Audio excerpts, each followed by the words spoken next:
ವೀಕ್ಷಕರೇ ನಮಸ್ಕಾರ. ಇವತ್ತು ಒಂದು ವಿಶೇಷವಾದ ತೋಟಕ್ಕೆ ಕರ್ಕೊಂಡು ಬರ್ತಾ ಇದ್ದೀನಿ ನಿಮ್ಮನ್ನು. ಇಲ್ಲಿ ದಂಪತಿಗಳಿದ್ದಾರೆ, ಅವರಿಬ್ಬರು ಭಾಳ ಶ್ರಮಜೀವಿಗಳು. ಅವರು ಈ ತೋಟದಲ್ಲೇ ಆಲ್ಟ್ ಹಾಕ್ತಾರೆ. ಅವರೆಷ್ಟು ಕೆಲಸ ಮಾಡ್ತಾರೆ, ಅವ್ರು ಏನು ಮಾಡ್ತಾರೆ ಅನ್ನೋದು ಅವ್ರನ್ನ ಮಾತಾಡಿಸಿ ತಿಳ್ಕೊಳ್ಳೋಣ. ಇಲ್ಲೇ ಇದ್ದಾರೆ ಅವರು. ಯಜಮಾನ್ರೇ, ನಿಮ್ಮ ಹೆಸರು ಹೇಳಿ, ಪರಿಚಯ ಮಾಡ್ಕೊಳ್ಳಿ. ರಂಗಪ್ಪ ರಂಗಪ್ಪ ರೀ, ಯಾವ ಊರು? ವಸ್ತ್ರಗ ತಾಲೂಕು ಸಾಣಿಹಳ್ಳಿ. ಓ, ನಮ್ಮ ಸ್ವಾಮೀಜಿಗಳಿದಾರಲ್ಲ ಅವರು. ಇದು ಜಮೀನು ನಮ್ಮ ಮಳೆ ಅಳಿಯಂದು, ನಮ್ಮ ಹೆಂಗಸರ್ ತಮ್ಮಂದು. ಆಸಂದಿನಾ? ಆಸಂದಿ. ಏನ್ ಕೆಲಸ ಮಾಡ್ತಿದ್ರಿ ಇಲ್ಲಿ? ಏನಿದೆ, ನೀರ್ ಬಿಡೋದು, ತರಕಾರಿ, ರಾಗಿ, ಅವರೆ ಗಿಡ, ಟೊಮೊಟೊ, ಮೆಣಸಿನ ಗಿಡ. ಈಗ ಇಲ್ಲಿ ರಾಗಿ ಹಾಕಿದ್ದೀರಿ. ಈ ರಾಗಿ ತುಂಬಾ ಕುಳ್ಳಕ್ಕಿದೆಯಲ್ಲ. ಆಮೇಲೆ ಇದು ಸೀಸನ್ ಅಲ್ಲ, ರಾಗಿದೆಲ್ಲ ಸೀಸನ್ ಮುಗೀತು. ಬೇಸಿಗೆ ರಾಗಿನ? ಬೇಸಿಗೆ ರಾಗಿ ಹಾಕೋ ವಿಶೇಷತೆ ಏನು? ಏನಿಲ್ಲ ಸರ್, ಈಗ ಜಮೀನು ತೋಟ ಬಿಡೋದು ಹೆಂಗೆ ಅಂತೇಳಿ ಅಂದು ರಾಗಿ ಬಿತ್ತಿದ್ದೀನಿ. ತೋಟಕ್ಕೆ ಹೆಂಗು ನೀರು ಕೊಡಬೇಕು ಅಂತ. ಆ ನೀರಲ್ಲಿ ಇದು ಆಗ್ಬಿಡುತ್ತೆ. ತೋಟ ಇದನ್ನ ಮೇಂಟೈನ್ ಮಾಡಿ ತೋಟಕ್ಕೆ ನೀರು ಕೊಡೋದೇ ಬೇಡ ಅಂತ. ನೋಡಪ್ಪ, ನಿಮ್ಮ ಬುದ್ಧಿವಂತಿಕೆ ನೀವು ನೋಡಿ. ಅದಕ್ಕೂ ಆಯ್ತು, ಇದಕ್ಕೂ ಆಯ್ತು. Very good, correct. ಆಮೇಲೆ ಈ ಕಡೆಗೆ ಏನು ಅಡಿಕೆ, ಅವರೆ ಗಿಡ ತೋರಿಸ್ರಿ. ಇದೇನು ಅವರೇನಾ? ತುಂಬ ಚೆನ್ನಾಗಿದೆ. ಅವರೇ ಕಾಯಿ ಮಾರಿದ್ರ ಅಥವಾ ಎಲ್ಲ ಮಾರಿಲ್ಲ ಸರ್, ತರದ್ವಿ, ಮನೆಯಿಂದ ತರದ್ವಿ. 3 ಚೀಲ ಆಯ್ದವ. ಈಗ ನೀವು ಅವರೇ ಬೆಳೆದಿದ್ದೀರಿ. ಇದು ತೆಂಗಿದೆ, ಅಡಿಕೆ ಇದೆ, ಅದರೊಳಗೆ ಅವರೇ ಬೇರೆ ಇದೆ. ತೋಟದೊಳಗೆ ಬೆಳೆ ಎಲ್ಲ ಸರ್. ನೀವೆಲ್ಲ ಪೂರ್ತಿ ತೋಟ ಮಾಡಿದಿರಿ? ಪೂರ್ತಿ ತೋಟ. ಇದೆಷ್ಟು ಎಕರೆ ಇದು? 4 ಎಕರೆ 31 ಗುಂಟೆ. 4 ಎಕರೆ 31 ಗುಂಟೆ ಪೂರ್ತಿ ತೋಟ ಮಾಡಿ ಅದ್ರೊಳಗೆ ಬೆಳೆ ಬೆಳ್ಕೊಂತಿದ್ದೀರಿ. ತೋಟ ಅದ್ರ ಪಾಡಿಗೆ ಅದು ಎದ್ದಾಳುತ್ತೆ. ನಿಮ್ದು ಒಳ್ಳೆ ಐಡಿಯಾ ಬಿಡ್ರಿ. ಬೆಳೆ ಬೆಳ್ಕೊಂಡಂಗೂ ಆಯ್ತು, ಈ ಕಡೆ ತೋಟ ಅದ್ರ ಪಾಡಿಗೆ ಅದು ಎದ್ದಂಗೂ ಆಯ್ತು. ಸರಿ ಸರ್, ಕರೆಕ್ಟ್. ಆಮೇಲೆ ಈಗ ಇನ್ನೇನಾರು ಬೆಳೆ ಇದೆಯಾ? ಈಗ ಅದೇ ಮೆಣಸಿನ ಗಿಡ ಸರ್. ತೋರಿಸ್ಬರ್ರಿ ಒಂಚೂರು ಮೆಣಸಿನ ಗಿಡ. ಈಗ ನೀವು ಅದನ್ನ ಮಾರ್ಲಿಕ್ಕೆ ಹಾಕಿರೋದ? ಮೆಣಸಿನಕಾಯಿಗ ಅಥವಾ ಹಣ್ಣಿಗಾದ್ರೆ ಬಿಟ್ಕೋಬಹುದು, ಕಾಯಿಗಾದ್ರೂ. ಹಸಿ ಮೆಣಸಿನಕಾಯಿನೇ ಮಾರ್ತೀರಾ? ಹಸಿರು ಮೆಣಸಿನಕಾಯಿ ಮಾರ್ಬೋದು. ರೇಟ್ ಇದ್ರೆ ಹಸಿರು ಮೆಣಸಿನಕಾಯಿ ಮಾರ್ತೀವಿ. ಅನುಕೂಲ ಆಯ್ತಾ? ಇನ್ನು ಇಲ್ಲ, ಕೊಯ್ದಿಲ್ಲ. ಹಸಿದ್ನೇ ಕೊಯ್ದು ಬಿಡ್ತೀರಿ. ರೇಟ್ ಸಿಕ್ಲಿಲ್ವಾ? ರೇಟ್ ಸಿಗಲಿಲ್ಲ, ಒಣಗಿಸ್ಬಿಟ್ಟು ಒಣ ಮೆಣಸಿನಕಾಯಿ ಮಾಡಿಬಿಡ್ತೀರಿ. ಹಸುರಿಗಿದೆ, ತುಂಬ ಹಸುರಿದೆ. ಇದ್ರೊಳಗಡೆ ಕಾಯಿಗಳು ಇರೋದೇ ಕಾಣಿಸಲ್ಲ ರಂಗಪ್ಪರೇ. ಕಾಯಿ ಬೇಕಾದಷ್ಟು ಇದೆ, ಎಲ್ಲ ಹಸುರಿಗೆ ಇರೋದ್ರಿಂದ. ಕಾಯಿ ಎಲ್ಲ ಇದಾವೆ, ಹಸುರಿಗಿರೋದ್ರಿಂದ ನಮಗೆ ಅಷ್ಟು ಸ್ಪಷ್ಟವಾಗಿ ಕಾಣ್ತಾ ಇಲ್ಲ. ಒಂದು ಸ್ವಲ್ಪ ಕಾಯಿ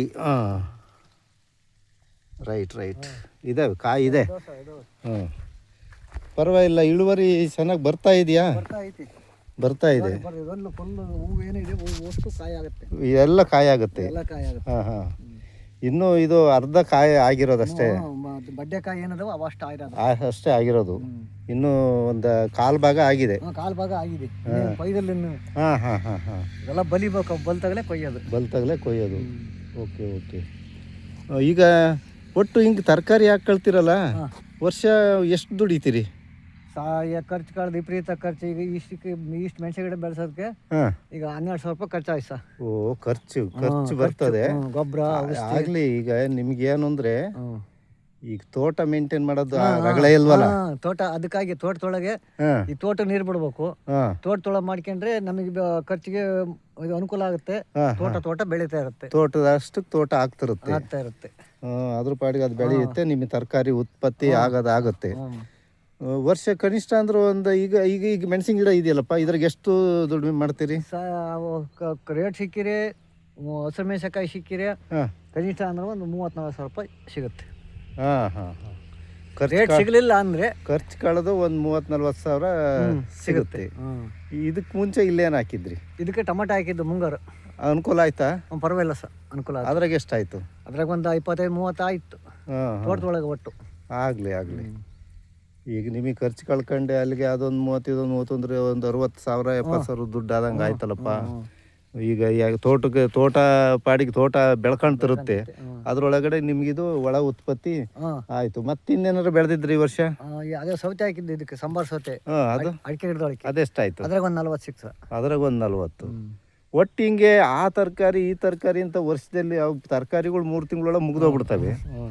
ಬೆಳ್ಕೊಂಡು 1-2-3 ಲಕ್ಷ ಮಾಡ್ತೀರಿ? ಇಲ್ಲ ಸರ್, ಅಷ್ಟೊಂದೇನು ಆದಾಯ ಆಗಲ್ಲ. ಒಟ್ಟಿಗೆ ನಿಮ್ಮ ಖರ್ಚು ಕಳೆದು ಒಟ್ಟೇನಪ್ಪ ಮೇಂಟೈನ್ ಆಗುತ್ತೆ ನಮಗೆ. ಅಂದ್ರೆ ತೋಟ ಎಲ್ಲ ಮೇಂಟೈನ್ ಮಾಡ್ಕೊಂಡು ಮೇಂಟೈನ್ ಮಾಡ್ತಾ ಇದೀವಿ. ಈಗ ಕೆಲವ್ರು ಏನು ಮಾಡ್ತಾರೆ ಅಂದರೆ ತೋಟ ಎಲ್ಲ ಖಾಲಿ ಬಿಟ್ಕೊಂಡು ಸುಮ್ಮನೆ ನೀರು ಹಾಸ್ಕೊಂಡು ಕೂತಿರ್ತಾರೆ. ಇಲ್ಲ ಸರ್, ಅದಕ್ಕಿಂತ ಈಗ ನೀವು ಮತ್ತೆ ಆಗ್ಲಿ ಹೇಳು, ನಿಮ್ಮ ಈಗ ಜೀವನಕ್ಕೆ ಈಗ ಏನು ಇಲ್ಲ ಅಂದ್ರೆ 1 ವರ್ಷ 1-2 ಲಕ್ಷ ರೂಪಾಯಿ ಬಂದು ನಿಮ್ಮ ಜೀವನಕ್ಕೆ ಆಯ್ತಲ್ಲ. ಈಗ ಇಂಥ ಒಂದು 4 ಬೆಳೆ ಬೆಳೆದ್ರಿ ಅಂದ್ರೆ ಇಷ್ಟ್ರಾಗೆ ಆಗೋಗಿರುತ್ತೆ ನಿಮ್ಮದು. ಸರಿ ಸರಿ, ರೇಟ್ ಸಿಕ್ಕಿದೆ ಸಿಗುತ್ತೆ ಸರ್. ಅವರು ನಿಮ್ಮ ಶ್ರೀಮತಿಯವರ ಅವರು ನೀವು ಇಬ್ರು ಸೇರಿ ಇಲ್ಲಿ? ನಾವು ಇಬ್ರು ಸೇರಿ. ಅವ್ರ ಹೆಸರು? ದೇವಿರಮ್ಮ ಅಂತ. ದೇವಿರಮ್ಮರು ನೋಡಿ ಏನು ಕೆಲಸ ಮಾಡ್ತದಾರೆ ಹಿಂಗೆ ದಂಪತಿಗಳು. ಆಮೇಲೆ ದನಗಳು ಸಾಕೊಂಡಿದ್ದೀರಿ? ಹ್ಞೂ ಸರ್, ದನಗಳು ಒಂದು. ಯಾಕೆಂದ್ರೆ ನಾನು ಅಲ್ಲಿ ಹುಲ್ ನೋಡಿದ್ನಲ್ಲ, ಇದಾವೆ ದನಗಳು ಸಾಕೊಂಡು ಆ ದನಗಳ ಗೊಬ್ಬರನ ಇದಕ್ಕೆ ಬಳಸ್ತೀರಿ? ತೆಂಗಿನ ಗಿಡ, ಅಡಿಕೆ ಗಿಡಕ್ಕೆ, ತೋಟಕ್ಕೆ ಹಾಕಿ ಸರ್. ಸರಿ ಸರಿ ಸರಿ, ಓಕೆ. ಒಟ್ಟಿನಲ್ಲಿ ತೋಟನೂ ಬೆಳಿಬೇಕು, ಅದರೊಳಗಡೆಗೆ ನಿಮ್ಮ ತರಕಾರಿನೂ ಆಗಬೇಕು ಅಂತೇಳಿ ಮಾಡಿದ್ದೀರಿ ಅಲ್ವಾ? ಒಂದು ಗಿಡಕ್ಕೆ ಕನಿಷ್ಠ ಅಂದ್ರೆ ಒಂದು ಕೆಜಿ ಕಾಯಿ ಸಿಗ್ತದೆ. ಒಂದು ಗಿಡಕ್ಕೆ 1 ಕೆಜಿ ಕಾಯಿ? 1 ಕೆಜಿ ಕಾಯಿ ಸಿಗ್ತದೆ ಕೊಯ್ದ್ರೆ. ಒಂದು ಗಿಡಕ್ಕೆ 1 ಕೆಜಿ ಕಾಯಿ ಕೊಡ್ತು ಅಂದರೆ ಅಲ್ಲಿಗೆ ನಿಮ್ಮ ಎಷ್ಟು ಗಿಡ ಇರ್ಬೋದು? 3000 ಗಿಡ.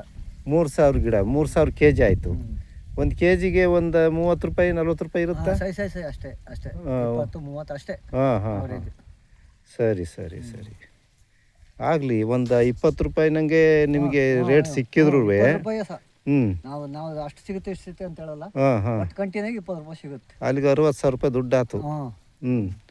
ಪರವಾಗಿಲ್ಲ, ಅನುಕೂಲ ಆಗುತ್ತೆ ರಂಗಪ್ಪರೇ, ಅನುಕೂಲ ಆಗುತ್ತೆ. ರೇಟ್ ಸಿಕ್ಕಿದ್ರೆ ರೈತಗೆ ಅನುಕೂಲ ಆಗೇ ಆಗುತ್ತೆ. ರೇಟ್ ಸಿಗಲಿಲ್ಲ ಅಂದ್ರೆ ಈಗ ಹಾಕಿರೋದು ನೋಡಿರಿ, ಇದೇನು ಒಂದು 4 ಗುಂಟೆ ಇದೆಯಾ? ಅಷ್ಟೇ, ಒಂದು 3-4 ಗುಂಟೆ ಜಾಗದಲ್ಲಿ ಹಾಕಿದ್ದೀರಿ.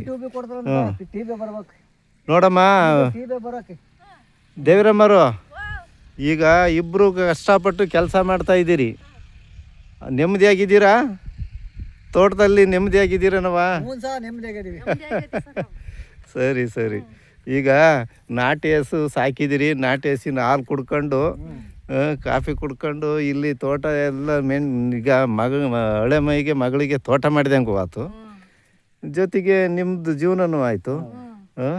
ತೋಟ ಮೇಂಟೈನ್ ಮಾಡಿದಂಗೆ ಆಯ್ತು, ಇಲ್ಲಿ ಒಳ್ಳೆ ತರಕಾರಿ ಬೆಳ್ಕೊಂಡಂಗೆ ಆಯಿತು. ಒಳ್ಳೇದಾಯಿತು. ದೇವರಮ್ಮರೇ, ತುಂಬ ಕಷ್ಟಪಡ್ತಾ ಇದ್ದೀರಿ. ನಿಮ್ಮ ಕಷ್ಟದ ಪ್ರತಿಫಲ ಈ ತೋಟ ಬೇಗ ನಿಮ್ಮ ಕೈಗೆ ಬರಲಿ. ಅಡಿಕೆನೂ ಕೂಡ ಇನ್ನೊಂದು 2 ವರ್ಷದಲ್ಲಿ ಬರೋ ಸೂಚನೆ ಇದೆ. ಆ ಕಡೆಗೆಲ್ಲ ಒಂಬಾಳೆ ಬಂದಿದೆಯಾ? ಒಂಬಾಳೆ ಬಂದಿಲ್ಲ, ಇನ್ನೊಂದು 2 ವರ್ಷ ಬೇಕು. ಸರಿ ಸರಿ, ಆಯಿತು. ನಿಮ್ಮ ಶ್ರಮಕ್ಕೆ ತಕ್ಕ ಫಲ ಭಗವಂತ ಕರುಣಿಸ್ಲಿ ಅಂತ ಹೇಳಿ ಒಳ್ಳೇದಾಗ್ಲಿ.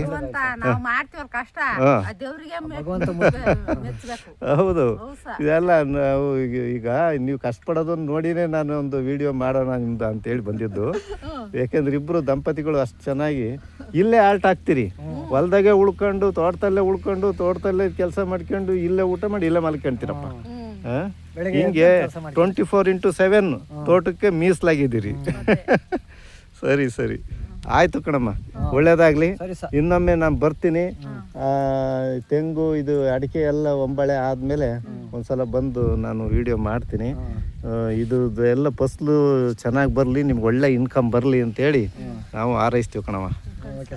ಓಕೆ, ಒಳ್ಳೇದಾಗಲಿ.